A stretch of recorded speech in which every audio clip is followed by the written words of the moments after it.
still around us, living the dream. Try to find someone new, my love. Or do you come home to us, still in your head?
«14 августа, понедельник, 10 часов 54 минуты.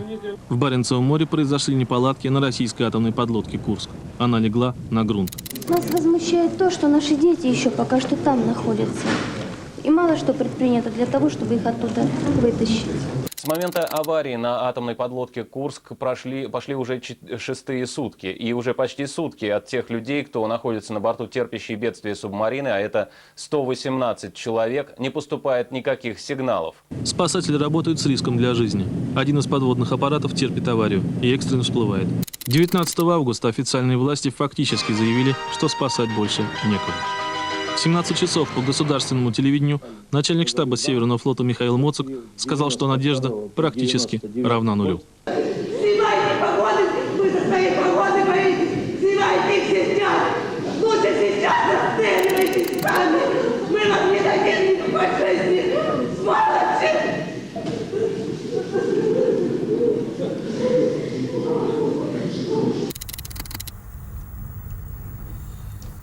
Что здесь вообще можно сказать? Здесь никаких слов, наверное, не хватит. Их трудно подобрать. Выть хочется.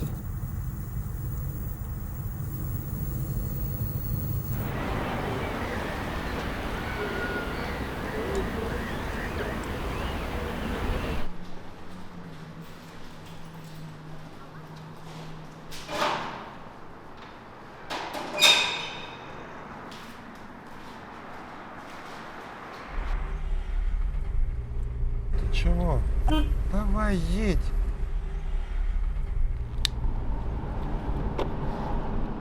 Я был как раз вот на точке, где тонул Курск. Мне было 22 года. Я работал матросом. Наш корабль подняли по тревоге через сутки после происшедшего. То есть он затонул 12 августа. А у нас тревогу объявили 13-го только. И нам даже не говорили, куда идем. Только в Североморске нам открыли задание, что мы буксируем батискафы на точку утонувшей подводной лодки. Я слышал, будучи на вахте, переговоры вышестоящего командования. И официальную версию по радио «Маяк». Да. Что там шланг запустили, продукты, там бекон с яичницей. Люди перестукиваются, получают еду, сейчас всех поднимут. Я видел все вот эти реальности и понимал, что у нас в нашей стране что-то не так. Что нам врут, очень сильно врут. Ну, а то то есть мы пришли уже только на 3-е сутки. Естественно, люди там уже были мертвы.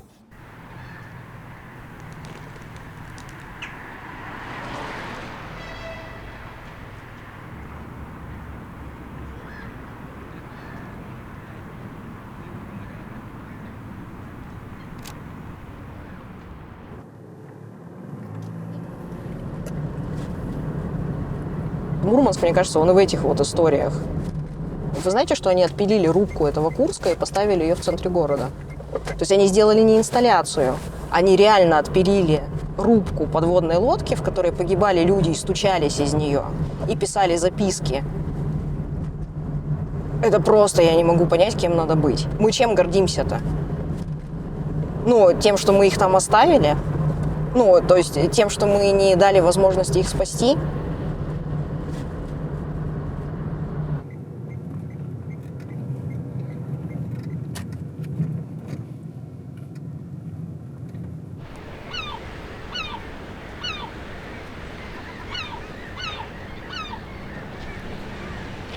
Я занимаюсь последние 15 лет судоремонтом. Я работаю с подрядчиками, с их договорами, ведомостями, актами выполненных работ. Работа ненормированная. С 9 до 9, суббота всегда рабочая, постоянные командировки. Ну, вот что-то опять вот началось, что типа у нас нет людей, я вообще не знаю, как вот, с таким настроем делать. Это раньше было, там пароход в док поставили, я быстрее побежала, там, о, такой большой, о, так страшно там под этими винтами стоять. Ну, сейчас уже не хочется. То есть я в офисе работаю. Или вообще напиши, что мы их в док не сможем разместить, потому что у нас потом там, плотная загрузка доковая. На самом деле самое классное в судоремонте – это преодоление. Всегда обязательно что-то не получается. Там запчасти отпаздывают, там свободного дока нет. Еще какие-то форс-мажорные обстоятельства, которые не позволяют нам выполнить работу в срок. Я вообще на самом деле трудоголик. Мне самое главное, чтобы какой-то вот движ был. То есть я не могу оставаться долго на одном месте.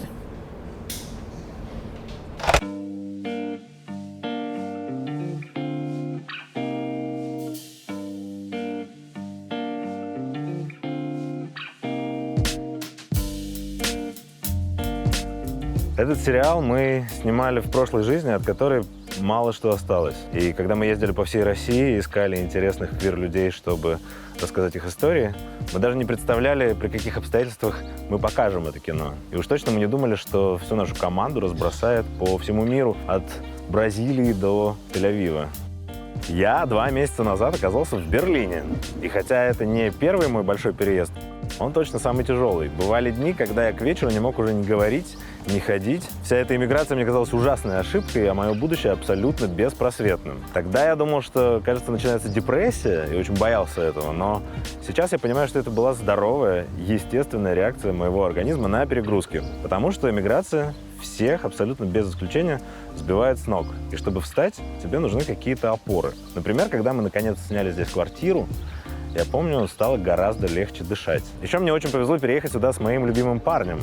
Говорят, что переезд — это испытание для отношений, но у нас, кажется, все классно. Мы вот даже собираемся пожениться. А еще мне очень повезло, потому что я почти не прерывал психоаналитический процесс. Просто мы с моим аналитиком занимаемся онлайн. Я и раньше был поклонником удаленной терапии, а теперь я просто ее фанат, потому что именно удаленная психотерапия позволяет тебе не прерывать процесс ни во время эмиграции, ни во время отпуска, ни во время жесткого рабочего графика. И я по-прежнему в этом смысле рекомендую своих друзей сервис онлайн-платформу психотерапии Ясно.Life. У сервиса онлайн-психотерапии Ясно.Life есть несколько очень удобных качеств. Здесь алгоритмы после небольшого опроса подберут и предложат вам наиболее подходящих психологов, а если вам захочется более точно подыскать специалиста, то поможет служба поддержки. Деньги списываются за 12 часов до сессии.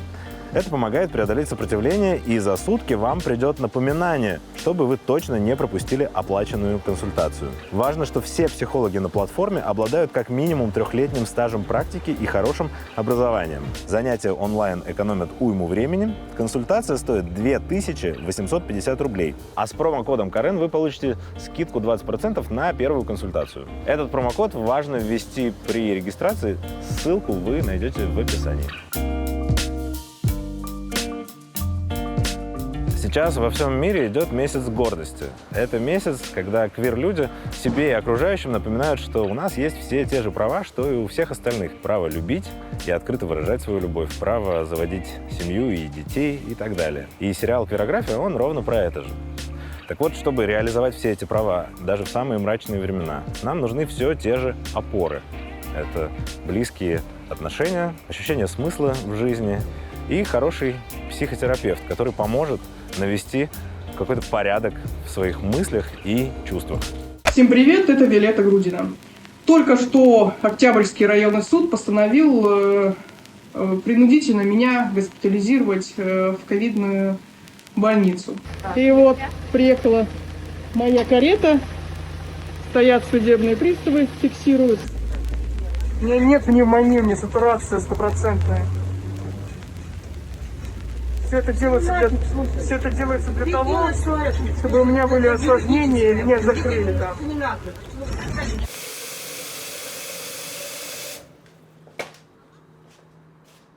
Не знаю. Весь мой политический интерес начался после Болотной. Для меня было невыносимо больно наблюдать, как людей дубасят дубинами. За что?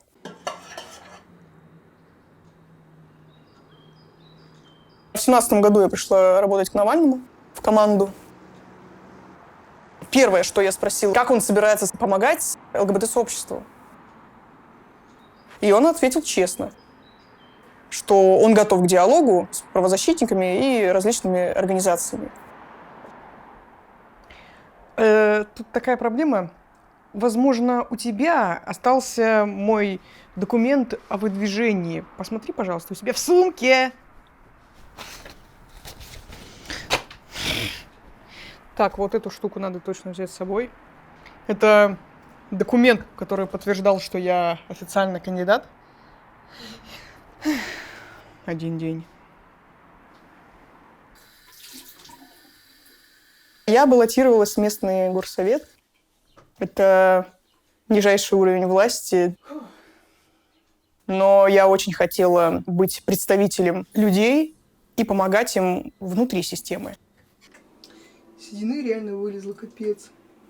Буквально меньше, чем через неделю ко мне пришли сотрудники из Роспотребнадзора, из полиции. Пытались скрыть квартиру и сразу же меня госпитализировать в ковидный госпиталь. Сейчас суперсистему покажу, как закрывается моя дверь после обысков. Никак! Извините. Как ритуал. Здравствуйте. Мне документы о выдвижении необходимо забрать в мой пакет. Я здоровый человек с отрицательными тестами на ковид. Проверьте, пожалуйста. По решению суда была принудительно госпитализирована в ковидный госпиталь. В красную зону. Я понимала, что меня отсюда не выпустят. Я решила объявить голодовку, потому что другого инструмента не оставалось. И это сработало. Это действительно сработало. Указания у них носить мне издеваются. Ну ничего, сейчас мы вернем с доставкой.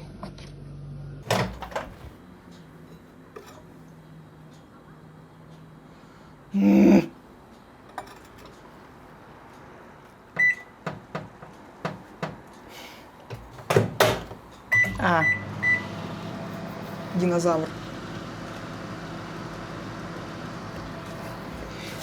Ой, я люблю за микроволновкой наблюдать. Особенно, когда сыр на сосисках тает. Я вообще не могу ни с чем описать ощущение голодовки. Я очень здоровый человек. Но каким бы ты ни был здоровым, голодовка — это мучение и страдание.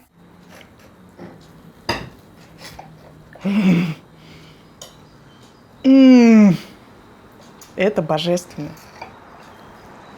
Я уже говорила, что хочу собаку. Они же потрясающие. Лапулечки. Вот эти лапочки такие. Вот это моська. Ушки. Здравствуйте. Я на собеседование к вам. Мой диплом. Уже, как вы понимаете, не все мои достижения. 4 сертификата «Русский медвежонок». Место в школе 4. Понимаете, да? В международном математическом конкурсе «Кенгуру» золотое руно. Место в регионе 1. Место в России 1. Музыкальная школа пошла. Высшую учебу, примерное поведение и активную концертную деятельность. 2 папка. Лицо года. Непростой человечек к вам пришел.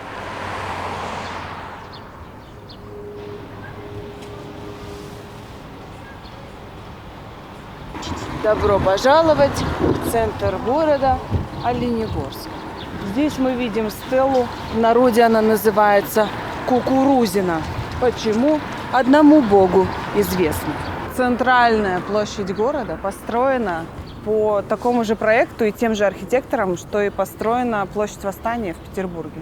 Построен работниками Оленегорского ГОКа и Оленегорского спецрсу. В области добывается очень много минералов. Город Оленегорск назван в честь железной руды, которую нашел олень своим копытом случайно на горе. Тингуаит, магнетит, яшма, гигантские гвозди. Видимо, слюду испиздили. Шуба и мед. Этому 800 миллиардов лет. Самый главный плюс Оленегорска. Ты вот на спокухе замедляешься.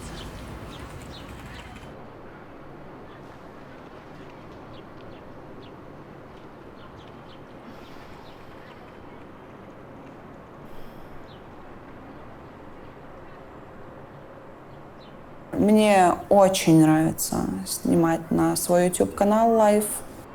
Я кайфую от этого. Когда снимаю, когда монтирую, когда получаю продукт. Очень круто импровизирую в музыке.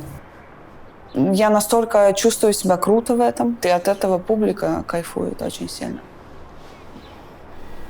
Я перед началом сами выбираю себе аффирмацию. У меня все есть, что мне нужно в жизни.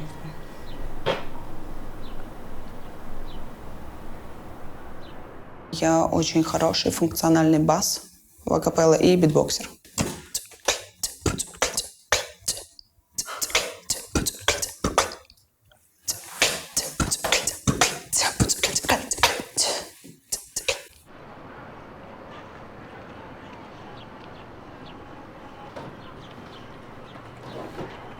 Я начала заниматься музыкой, когда моя сестра сидела, играла на фортепиано. Ну, она, допустим, поет какую-то свою партию, а я за ней повторяю, а мне 2 года. И я на слух очень хорошо все воспринимаю. Например, язык учу тоже на слух.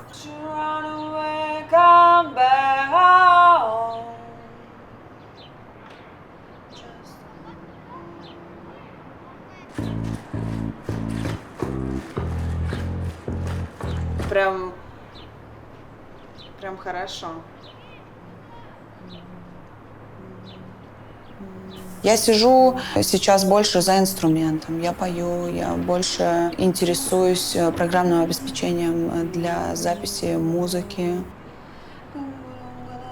Мечта, цель есть, сцена.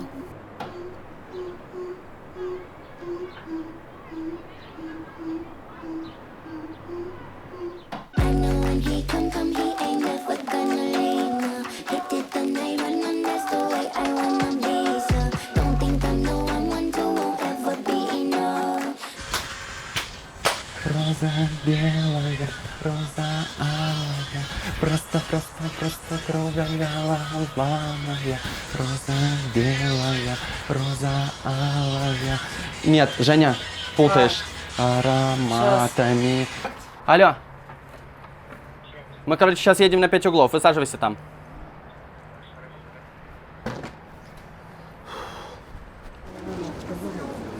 Видно по глазам, что ты не выспался, потому что кошка. Да.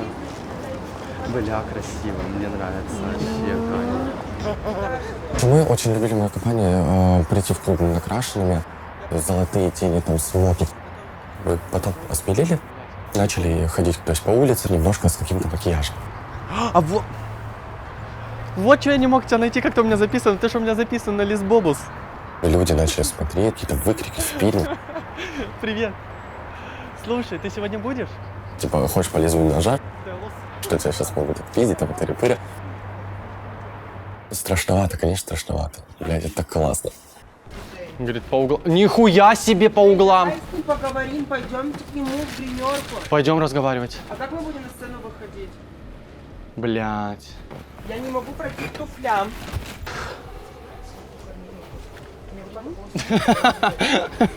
Чудовище. Драг-шоу я увидел, это было 2016 год где-то. Я помню свои, знаешь, вот это безумные глаза, так вот, это так красиво. Я никогда не хотел пробовать. Это получилось очень спонтанно. Я сдружился с администратором клуба. У нас идет набор травести, говорит, попробуй. Вот внизу, посмотри. Ну, там убрать можно. Хорошо? Спасибо тебе огромное. Чмок тебя в писю. Я говорю, ну, попробовать надо в жизни все. Уйти никогда не поздно. И вот я уже в августе 3 года как буду пробовать. А еще я так кайфую от запаха новых, только открытых колготок, блядь. Это просто как отдельный фетиш.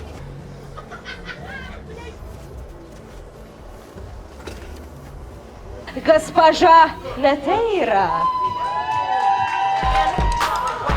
Травести выступления для меня, знаешь, это хобби. Я трачусь на травести больше, чем я зарабатываю. Я получаю кайф, когда люди на меня смотрят, когда они меня аплодируют. Соревнуюсь с другими травести в эту ночь, кому больше ебанет аплодисментов. Блин, это круто. Да, это хорошо было? У меня ресница слетела, блядь, на розе белой, розе алой, у меня ресница пошла, видишь, по пизде. Так, раздеваемся, смываемся и хуярим.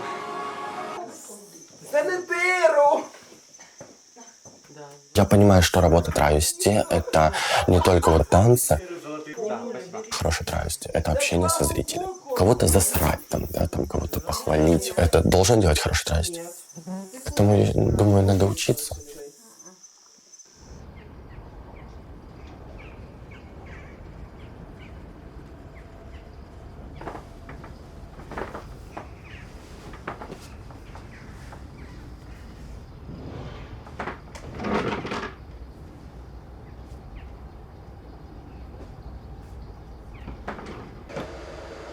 Я очень бы хотел попробовать делать стендап. Я люблю юмор, аморальный юмор, там, черный юмор. О, привет! Привет. Привет, я Борцун. Я Виталий. Мы стендап-комики. Мы часто помогаем людям писать монологи и тексты и работать с аудиторией. Доверься, мы что-нибудь придумаем. Жанр, в котором ты выступаешь, называется, да, типа дрэг, ну, типа ты как дрэг-квин. Угу.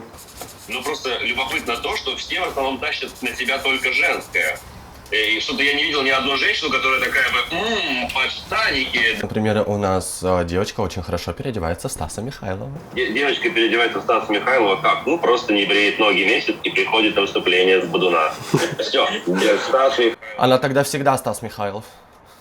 Я хочу себя пробовать. Я хочу себя пробовать везде. И остановиться на том, что вот мне прям, понимаешь, прям по душе, вот прям вот, блядь, до конца жизни хочу это делать, ты знаешь.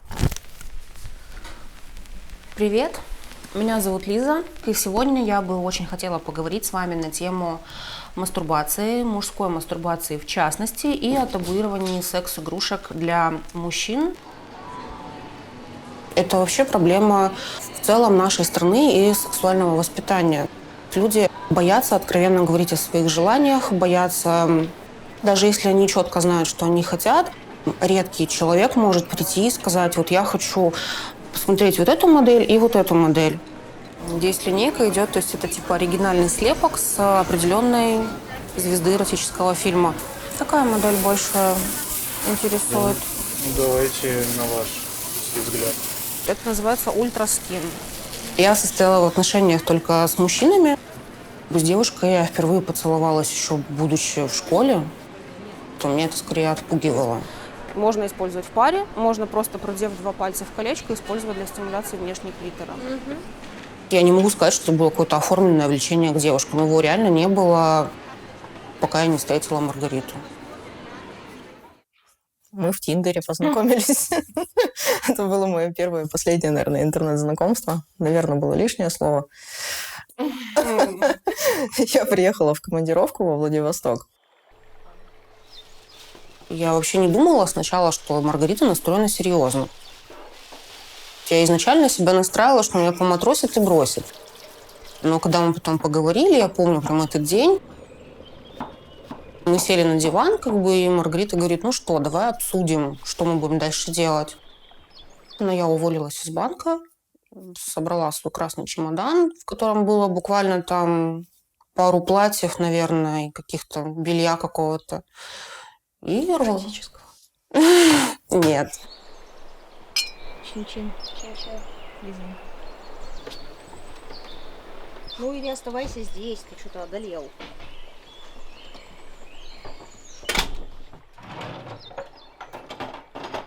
Мои родители отреагировали очень негативно. Маргарита у нас была, Алексей под прикрытием. И у нас остался такой разговор. Все, что я тебе говорила про Алексея, это все правда, за исключением одной маленькой детали. Алексей – это девушка по имени Маргарита. После чего мама сказала, ничего себе уточненница. Вот. И сразу перешла на крик. Они порывались приехать, мы сейчас приедем, выломаем там двери, тебя увезем. Что ты предлагаешь, чтобы я открыла вам рот? Я сказала, ну тогда мы не будем с вами общаться. А я в лопарстве это может. Я на данный момент не видела родителей 2 года. И они меня очень зазывают в Владивосток. Но моя мама, как она себе это представляет? Она представляет, что я поеду одна. Ну, то есть для меня это абсолютно неприемлемо и унизительно. Лизонька, давай. За лопари. Они должны понять, что я никуда не денусь. И Маргарита тоже никуда не денется. Это навсегда.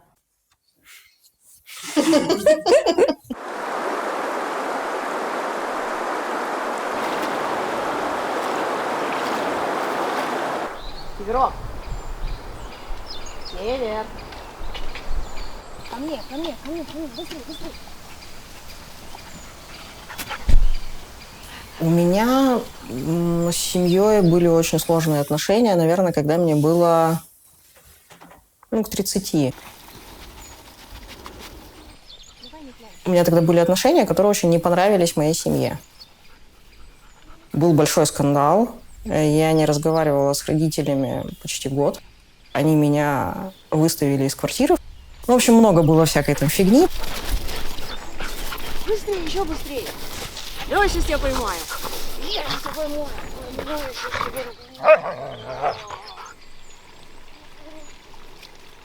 Вмешалась моя тетя. И она просто мне позвонила и сказала, давай ты поищешь другую работу. У нас судоремонт – это семейный бизнес, да, то есть это бизнес моей семьи. Меня через какое-то время вызывает, получается, мой дядя, который наш самый главный босс, и говорит, слушай, мне тут сказали, что твое резюме на HeadHunter висит. Я говорю, ну так правильно висит, вы же знаете ситуацию. Мне сказали, ищи работу. Вот, он говорит, слушай, вообще-то, босс здесь я, если тебе кто-то что-то сказал, ты можешь смело об этом забыть.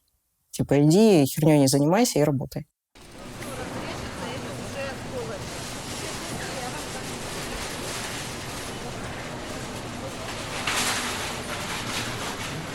Это был 2004 год. У меня была свадьба с девушкой. Здравствуйте. А будьте добры, мне карбоната килограмм 15. И это был неэффективный брак.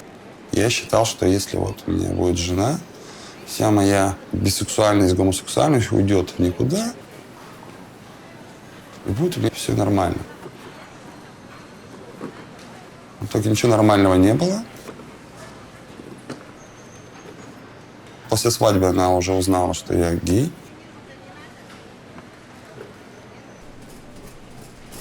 На фоне этой злости всему моему окружению рассказала. Ух ты, как они их.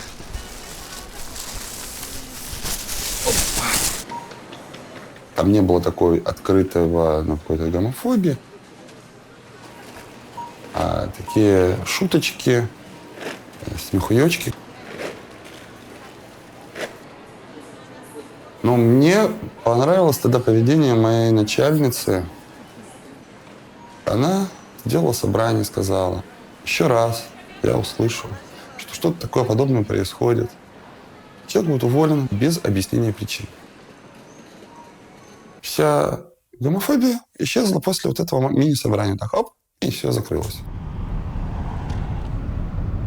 Буквально еще через полгода я ушел работать в другую компанию. А там я уже работал открытым геем.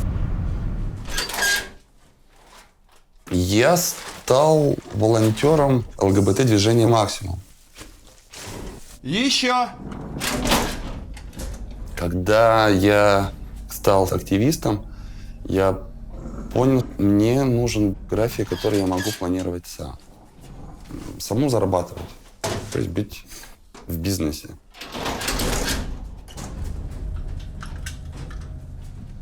Моему бизнесу общепита практически уже 10 лет.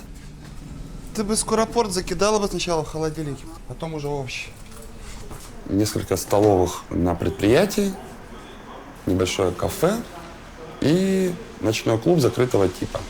Пришла вот выручка, и вот ты начинаешь сейчас накладные. Щелк, щелк, щелк, щелк, щелк, щелк, щелк, щелк, щелк. И ничего на счету не остается.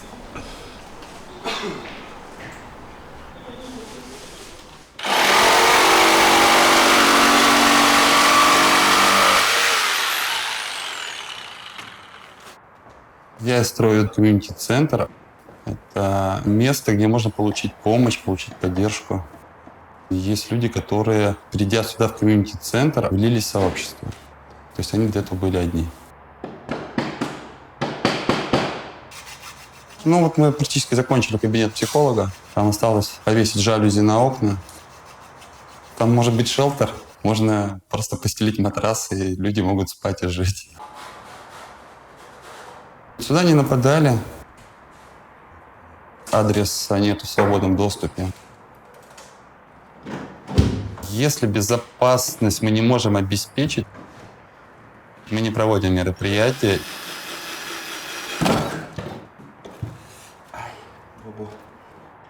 И какие бы наши цели были бы не благородные, высокие, безопасность людей — это важнее.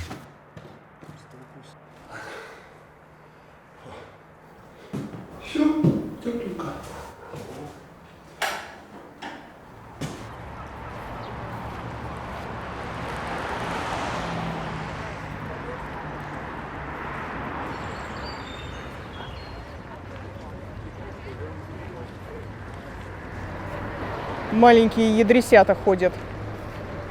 Вонючки. Что это? Бесплатная газета. Кандидат в депутаты Государственной Думы. Возьмите обратно. Вообще бы постыдились, конечно. Совесть продавать. Опа. Массовое мероприятие. Но вы же спойлеры Единой России. Нет. Вы одно и то же. Чего нет-то? Потому что интересуется политической обстановкой в нашей стране. А вы? Не верьте им. Продадут мать родную за голос. Ваше мнение важно для нас.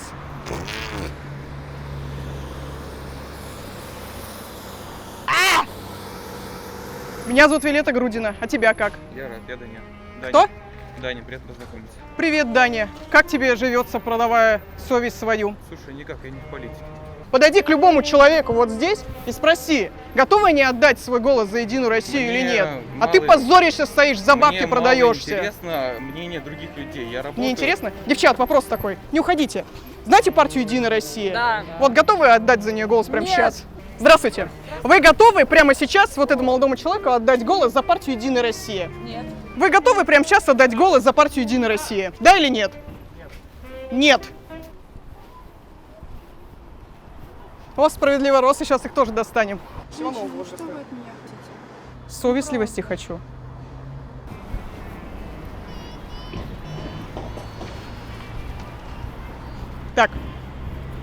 Мы за мороженкой, да? Устала от политики. Можно мороженку?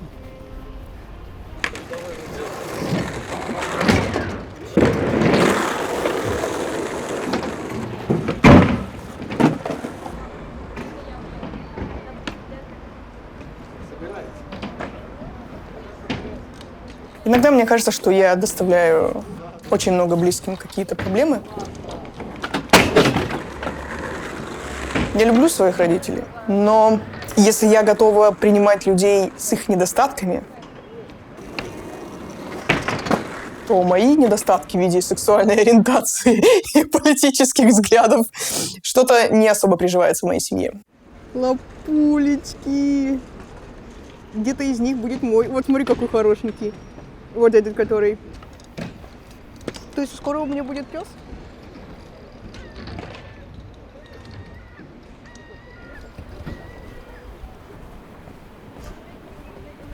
Я, реально каждый день просыпаюсь и хочу собаку. Хочу собаку. Смотри, какой дом классный. Блин, капец, конечно. У меня не было возможности самоопределиться, потому что мы росли в семье военнослужащих. Это довольно жесткая среда для воспитания. Красавчики! Если бы не мой косяк со зрением, я бы отучилась в школе полиции, милиции еще тогда, и была бы полицейской. Меня не взяли. Представляешь бы, коллег своих винтинул бы на митингах. Нет.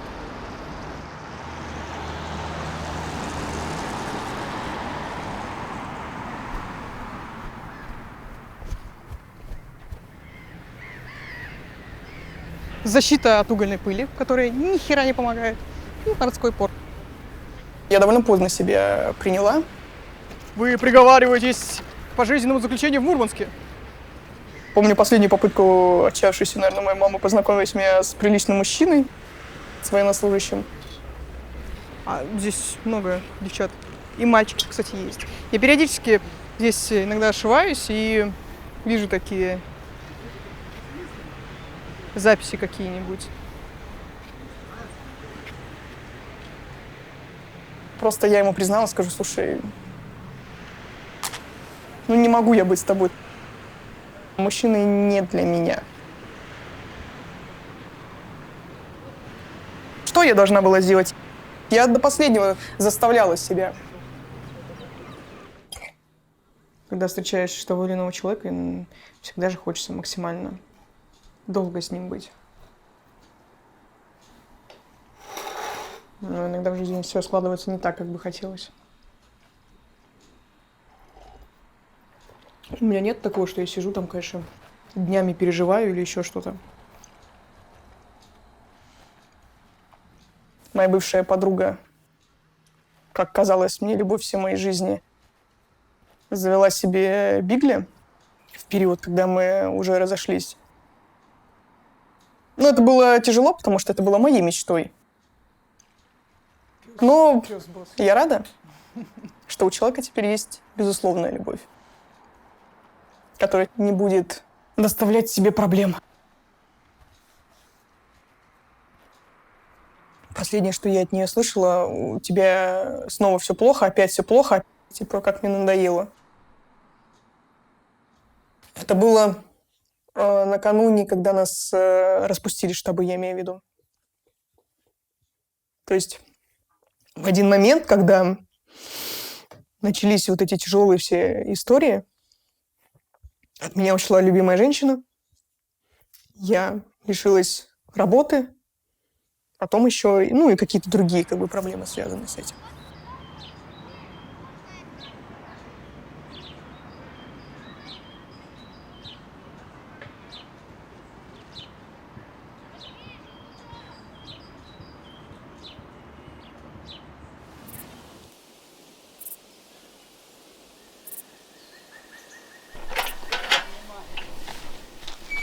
Я в туалет.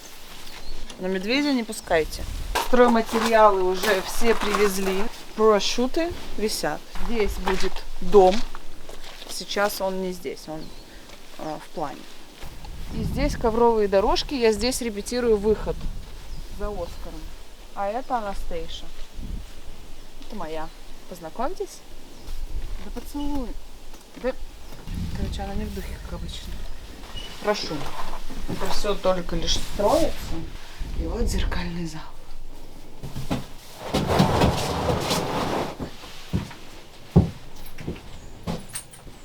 Смотрите, какой это мощный чай. Смотрите, кайф.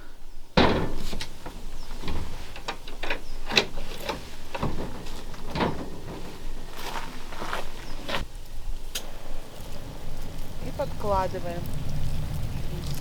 Добавим немного.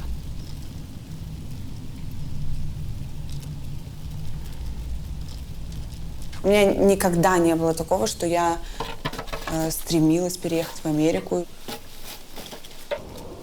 Я там была на гастролях с группой акапелла.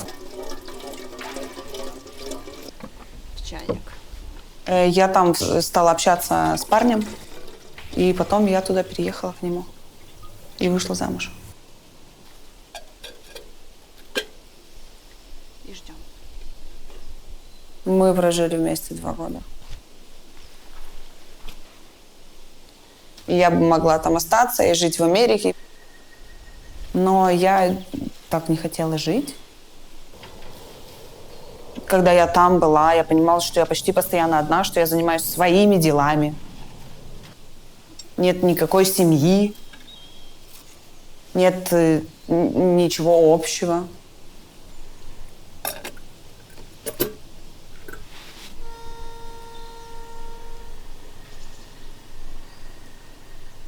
Сначала всегда я думала, что мне нравятся и мужчины, и женщины. А вот в тот период я поняла, что мне не нравятся мужчины совсем. Мужчины, это было навязано обществом мне. Вчерашняя малина. Мне никто не пришел и не сказал, ты должна быть с мужчиной. Так везде нарисовано в картинках.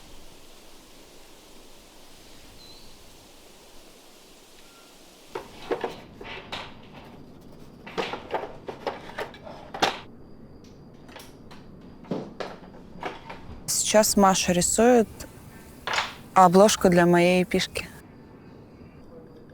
Она первый раз взяла кисть в руку 1,5 года назад. И первую работу она нарисовала, подарила мне на 14 февраля. Мы познакомились, когда я вернулась в Оленегорск с Америки. И мы не были знакомы ранее, но как-то пару раз переписывались в Инстаграм. Она не любит, когда я говорю, что она от меня фанатела. Она от меня фанатела. Ладно, я шучу. Такого не было. И я ее встретила. И я такая... Блядь. Ну, я не ожидала. Она просто очень красивая.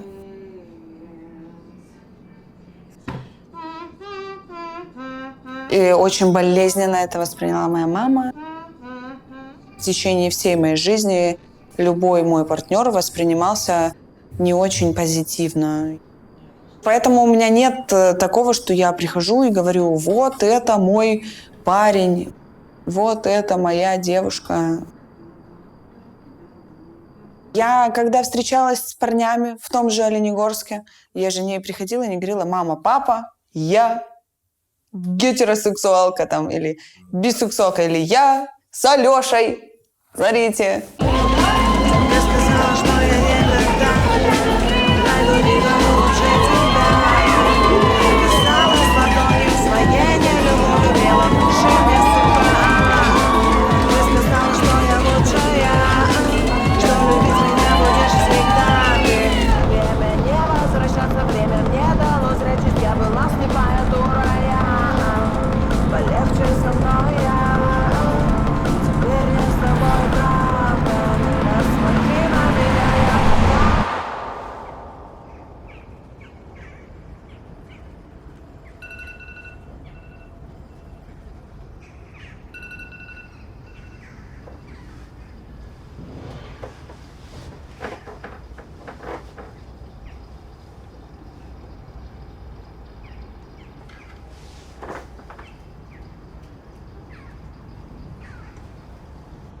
Я так не хочу туда идти. Хочу проклять работу.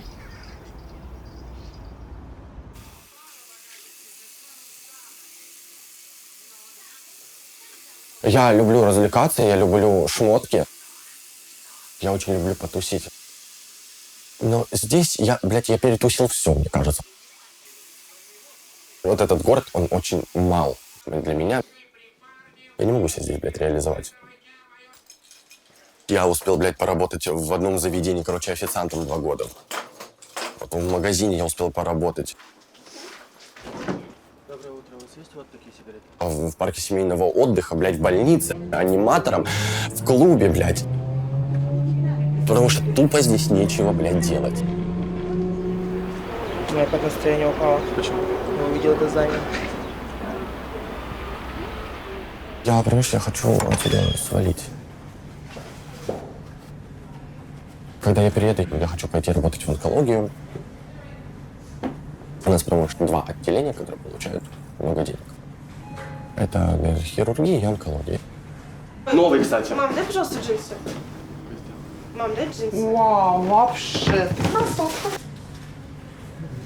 В онкологии попроще физически, но намного не проще психологически. Смотря на умирающих людей, это будет сейчас звучать очень уебищно. Мне плевать. Те люди, которые воспринимают это все на себя, они долго не проработают. Поэтому в онкологии всегда есть текучка.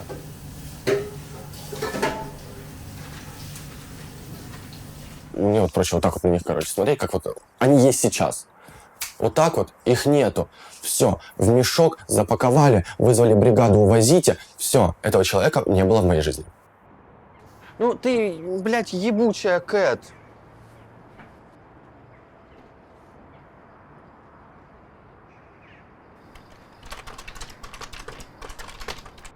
Есть у нас одна медсестра. Ну, знаешь, вот такой тембр голоса, манера, речи. Она заходит в палату, такая говорит: стендап, ёб твою мать, стендап. Сука. О чем я? Мы начинаем стендап. Я начал понимать, что гей, когда засматриваться на парней. Такой, это ненормально. Лет в 16. Я сам себе признался.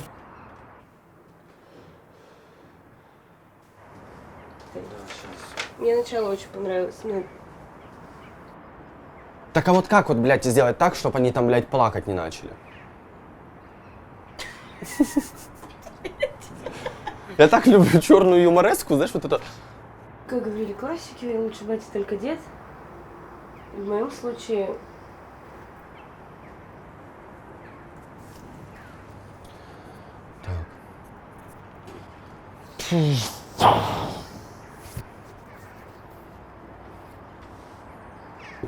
Цепись,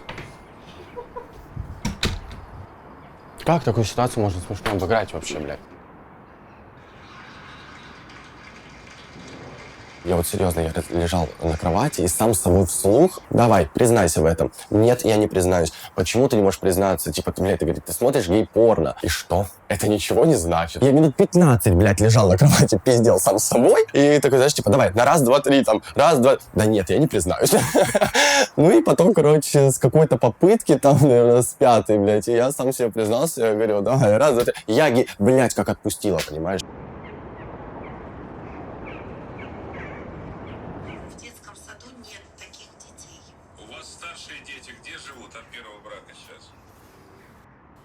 Я так хорошо вхожу в образ, что иногда ко мне подходят познакомиться натуралы.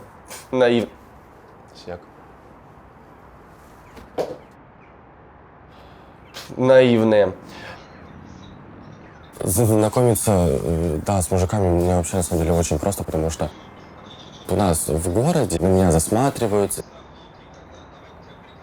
Если меня не знают, то они очень расположены со мной общаться и очень этого хотят. Я первый ребенок в семье, такой, знаете, первый блин комом. Или, как говорит моя мать, комом, в горле. Супер. Вы сделали заказ? После общения, мне становится с ними неинтересно, скучно. Я их отшиваю, потому что им нужно только одно. что вот я вижу тело, и я хочу его. Блядь, я хочу понравиться как человек. Вот, давай теперь про романтический пиздеж. Какой бы опыт у нас с вами не был, нам охуеть как повезло быть с собой. Бахнем. Вот так. Аплодисменты. Так, с удивительной легкостью ты об этом говоришь. Супер. Я думаю, что с этим можно будет что-то сделать.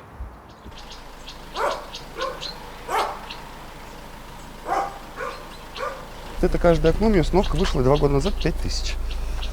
Это за окно, да? Да. То есть 6 окон 30 тысяч. Какой? Зарплата буфетчика. Я строю дом.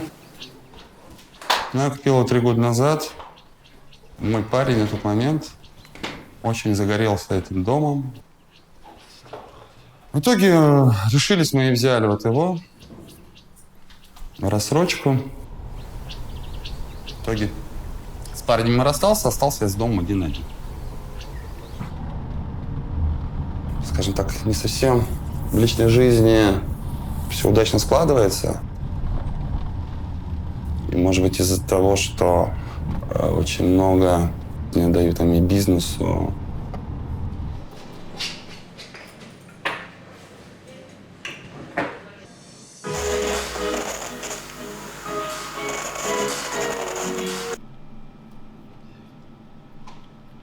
Но это в какой-то степени мое детище,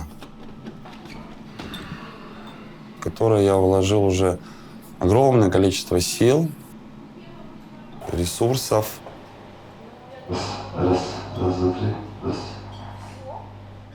Значит, не забыл, как поедешь. Я чувствую, что я меняю немножечко сознание людей, по крайней мере, какой-то части молодежи в городе Мурманске по отношению к ЛГБТ плюс сообществу. В своей работе я всегда думаю о безопасности. И о своей безопасности, и о безопасности посетителей клуба. Мы отсев делаем большой. Как бы нам все подряд-то не нужны. Как бы деньги, но деньги деньгами. Но вот толпа залетела 8 человек. Охране в глаза прыснули баллонами и побежали вниз. 5 минут, блядь, людей попинали, убежали. Все. В принципе, их, в принципе, вот такое вот спонтанное желание побить пидоров, так называемых, да, в их понятии. Все. Сережа, там очень сильно просят переключить на более что-то танцевальное, Сейчас. они устали стоять. Кто? Все.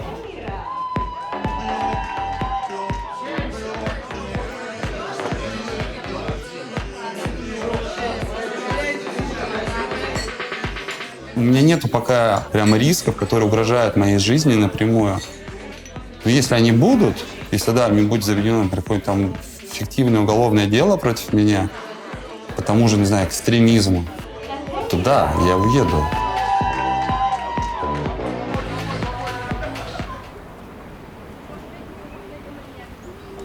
В чем истинный патриотизм? В любви к родине. Истинная любовь – это не уезжать отсюда в эмиграцию или в другой город, а пытаться сделать его лучше. Это то, чем я занимаюсь. Кстати, вот эта хрень, как называется? Борщевик. В Мурманске его очень много. Вау!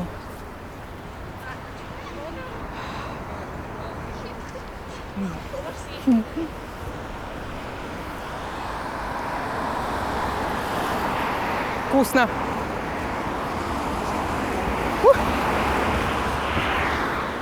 Я осталась одна из штаба Алексея Навального.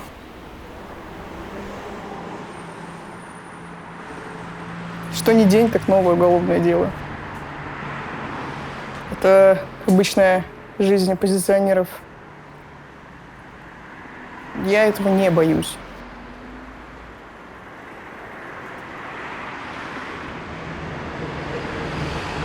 Но очевидно, что боятся люди с другой стороны.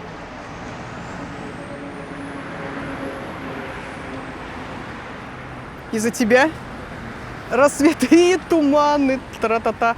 Слушай, ну да, я долгое его время чехвостила, но это рокировка. Одни уроды меняются на других. Пойдем? Почему я должна уезжать? Что это кто-то хочет другой, чтобы я это сделала? Не дождутся. Это мой город.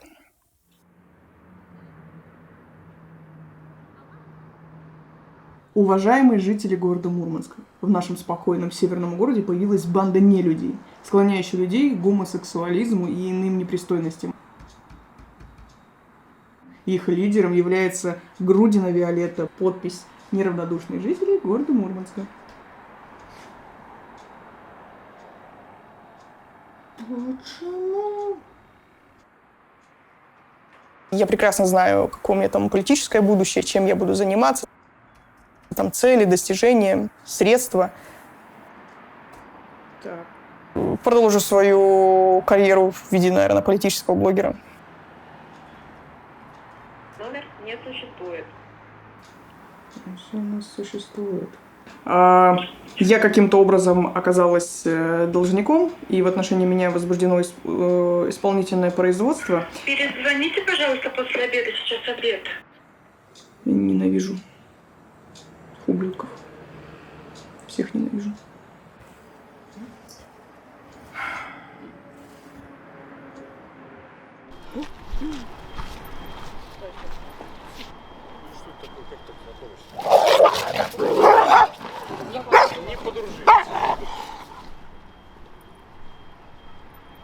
В Мурманске, мне кажется, вообще никаких проблем нет жить однополой паре девчонок. У нас есть соседи, там, у меня есть друзья, с которыми я гуляю с собакой. И никакого шейма я вообще не видела никогда. Свадьбу мы хотели в Исландии, да, организовать. Но сейчас пока на эту тему еще раздумываем, да, потому что Исландия очень дорого. Ну, это, короче, отмазки классические. Что дорого, что пандемия, там платье запачкается. Ну, делать какую-то псевдо-свадьбу в России, то есть собрать каких-то друзей, нарядиться там, я не знаю, смокинг и платье, то есть мы не хотим. То есть я хочу, чтобы у меня была какая-то бумага, подтверждающая, неважно, что она в России не будет действовать. Я хочу, чтобы у меня было какое-то подтверждение, чтобы мы обменялись кольцами, чтобы была мини-свадебная церемония, и мы просто там, например, в горячих родниках, каких-нибудь источниках там полежали и почилили. Потом последней точкой, которой вы как бы друг другу доказали, что вы друг друга любите, ты рожаешь ребенка от этого человека.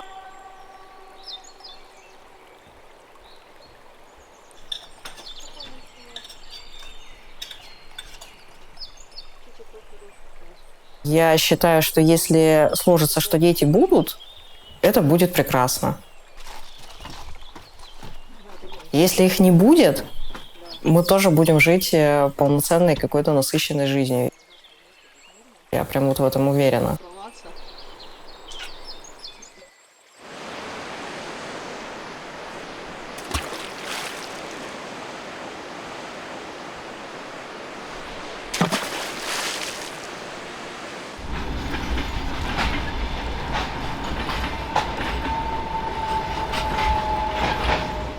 Звуки классно собирать. Я часто снимаю soundscape, звуковой ландшафт. Прощай, со всех вокзалов поезда уходят в дальние края.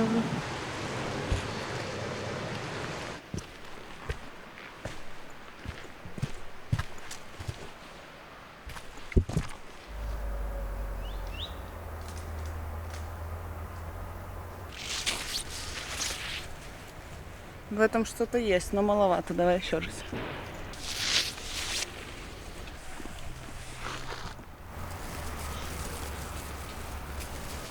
Я хочу создать музыку с помощью тех звуков, которые мы собрали.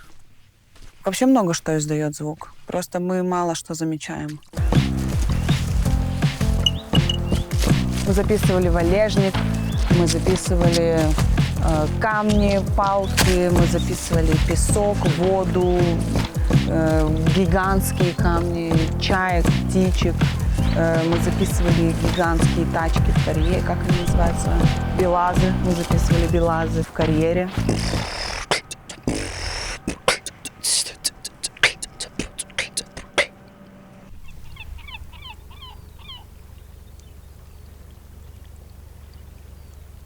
Я люблю путешествовать, мне нравятся новые места. Если завтра я пойму, что у меня есть возможность, желание куда-то ехать, почему нет? Неважно, где я нахожусь, если я вижу смысл, я делаю.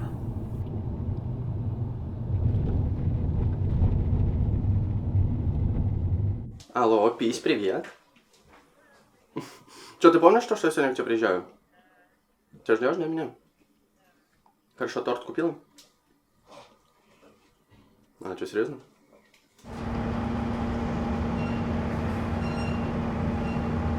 Мама участвовала до 4 лет в моей жизни. Потом она запила, ее лишили родительских прав. Мы не виделись много-много лет. Потом, через какое-то время, мы как-то нашли друг друга. Она не считает меня сыном, я не считаю ее матерью. То, что я называю ее мамой, это просто тупо слово, как имя. Приветики. А что живешь без меня, могла подождать?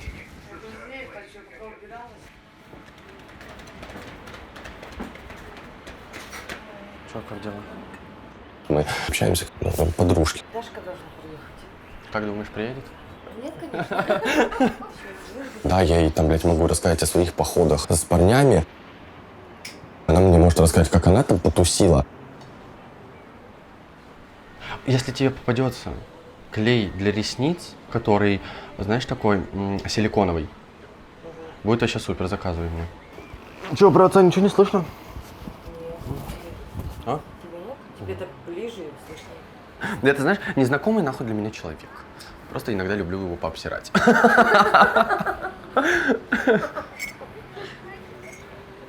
Где ты его, блядь, нашла, нахуй? Вообще. А где ты его нашла, кстати? А где я его нашла-то? Не помню.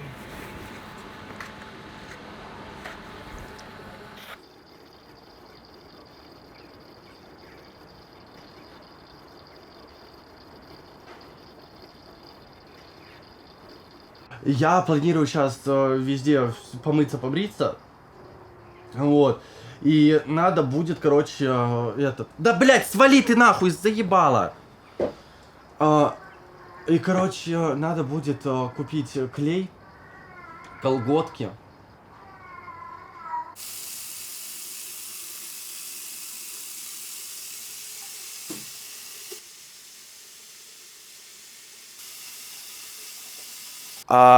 Сегодня у меня маленький юбилей. Я на этой блядской сцене уже блядские 3 года. Значит... Ой, блядь, господи, все, запутался.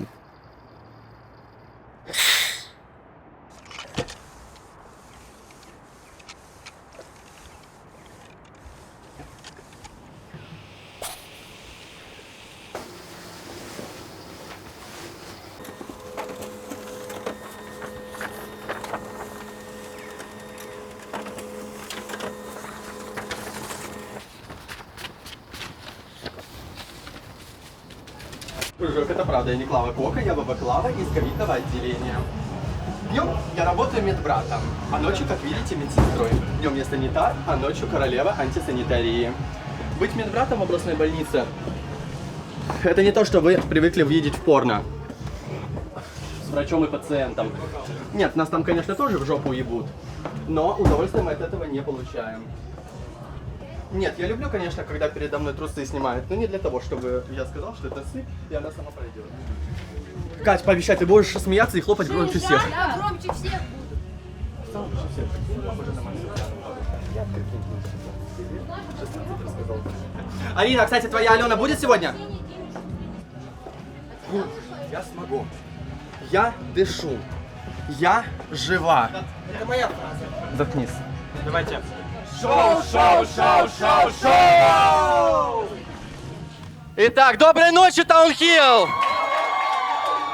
И знаете, у меня сегодня маленький юбилейчик, я на этой блядской сцене, уже блядские 3 года. И я так подумала, вы ж нихуя обо мне не знаете. Как бы, я вас разочарую, я не Клава Кока. Да, не переживай, я не Клава Кока, я такая баба Клава с ковидного отделения.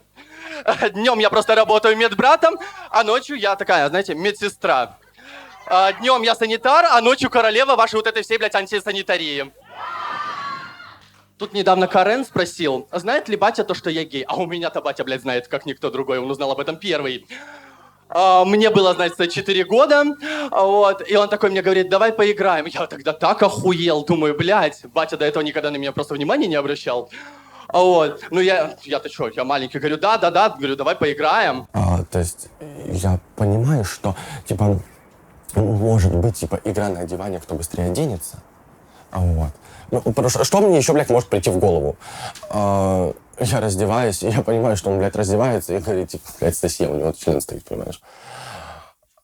И у меня, блядь, дикий страх, мандраж, то есть я такой думаю, ебаный рот, короче, и я начинаю ему сосать, да. Вот, и то есть, короче, он мне кончает в рот, и в этот момент мать, у нее не было ключей, она стучит в дверь, короче. Он меня каким-то хуем быстренько убедил в том, что, типа, если кто-то об этом узнает, плохо будет мне, что там, типа, ну, чуть ли меня там из дома, знаешь, не выгонят, короче. Ну, 4-летнему ребенку что-то внушать много сил как бы вообще не составляет. Вот. И я говорю, можно, я говорю, выплюну в унитаз? Он говорит, блядь, нет, глотай. То есть, понимаешь, ему доставляло, сука, еще кайф, блядь, чтобы я ее именно конкретно глотнул. Я несколько раз, блядь, его просил, говорю, пожалуйста, можно я выплюну это в унитаз? Он такой, знаешь, типа, вот, он говорит, нет, глотай, короче. Ну, тогда пришла мама, ну, типа, мы оделись там быстренько, короче, там, тыры-пыры, вот, и больше этого не продолжалось, потому что его посадили в тюрьму, не за это, за убийство, самооборона у него была, вот, и 5 лет он сидел в тюрьме, я был тогда в лагере под Вологдой, и он такой, мне звонит бабушка, говорит, типа, Женя, говорит, папу выпустили. Блядь, а я, понимаешь, он мне вот так вот просто меня как холодной водой нахуй окатили, мне начинает вот так трясти, блядь, я хоть там за 2000 километров от Мурманска, вот, меня начинает так херачить, я говорю, бабушка, блядь, здорово, знаешь, вот так вот. Да, это, слушайте, это продолжалось до моих 15 лет, пока я, блядь, не подошел к нему и не сказал, либо я сейчас, блядь, иду в ментовку, либо я тебе в следующий раз откушу член. И если честно... Спасибо. Если честно, я даже не знаю, блядь, что его напугало больше. Менты, блядь, или то, что я ему откушу член. Вот.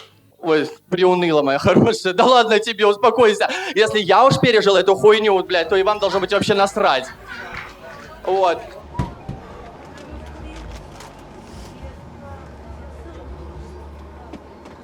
Кстати, слышишь, на истории про батю, блядь, там больше было ржача, нахуй, чем сочувствие. Так, ну это хорошо же, правильно?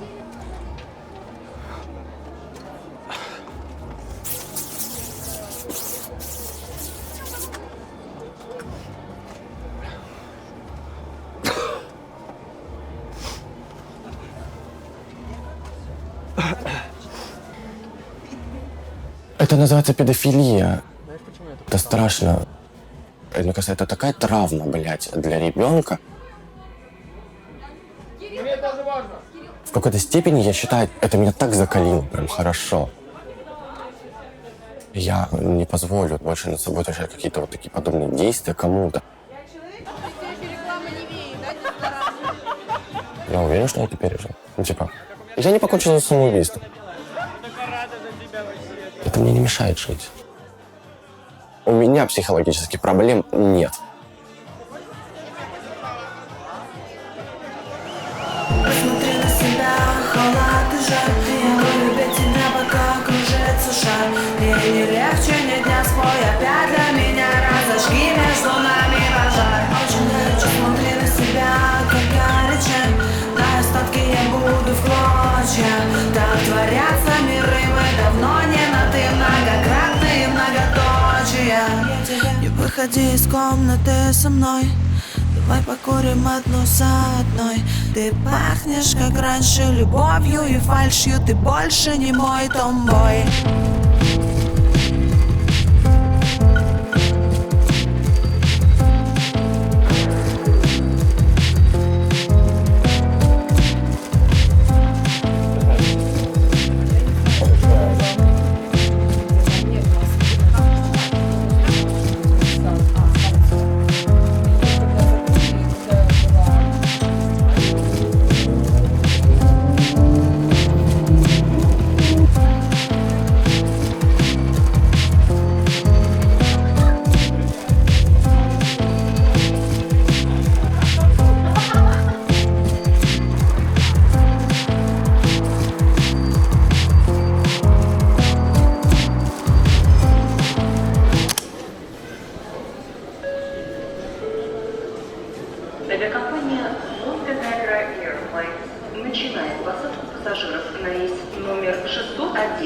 Выход номер 17.